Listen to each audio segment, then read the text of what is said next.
A very common issue that people are faced with is trying to keep the dog out of certain areas in the house. Here's Stanley. He's a great Wheaten Terrier. However, he loves nothing more than to get under people's feet in the kitchen, especially when you're trying to make the dinner. Here I'm going to demonstrate to you a very simple way of showing your dog exactly where it is and where it isn't allowed. To Stanley's owners, it seems like either he doesn't know exactly where he's allowed or he doesn't care. I'd suggest it actually is a little bit of both. So if this is the line where you don't want the dog to go into the kitchen, the dog can't really see exactly where it is. We have it in our own minds as to where we think it is. But to make it really clear to the dog, all we're going to do is put down some sticky tape. It's crucial that there's a very obvious line for your dog, such as a change in the floor surface from wood to carpet. If there isn't, you need to make a clear dividing line using tape. Don't worry, it doesn't have to be forever. All we're going to do is kind of encourage him to come in.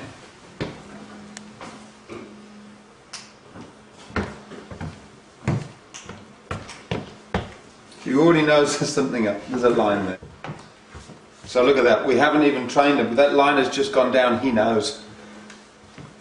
Good boy, Stan. Outside, out the kitchen. Good boy. Good boy. Here I'm demonstrating how clear the message is to Stanley. I'm dropping some food on the floor and he still doesn't come in.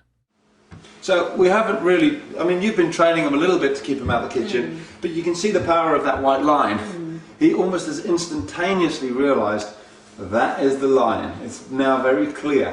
I don't know how you'll feel. Out the kitchen, out the kitchen. Good boy, good boy. Okay, so out of the kitchen when he backs off, praise him. When he's out the kitchen, we praise him. Now what we don't want to do is get him to think that every time he comes in here, if we chase him out, he gets a treat. We want him off the line. So we're actually going to say, out the kitchen, good boy. We don't want him in the kitchen at all.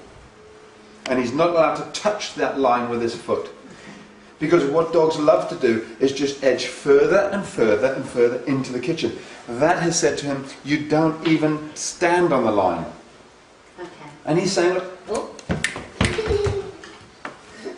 And you can see you can use any sort of energy to drive him out. Even just stamping your feet a little bit, moving towards him. Maybe, shh, out the kitchen, out the kitchen. Are you making sure you don't look at him, or are you looking I'm not looking at him now to invite him in. Right. If you look at him, you invite him. So I'm deliberately ignoring him. And you can see he's good. Now, when he's being like that, that's a very good boy.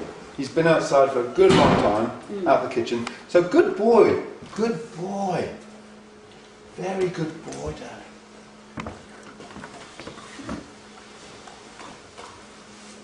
Further. Using this calm, consistent method, it'll take only a little time before your dog, like Stanley, will get the message and understand which side of the line that he's allowed on. As with any training, it'll have maximum effect only if your dog listens to you because you're the pack leader and you've already implemented the 5 golden rules that are shown in the first section of the members site.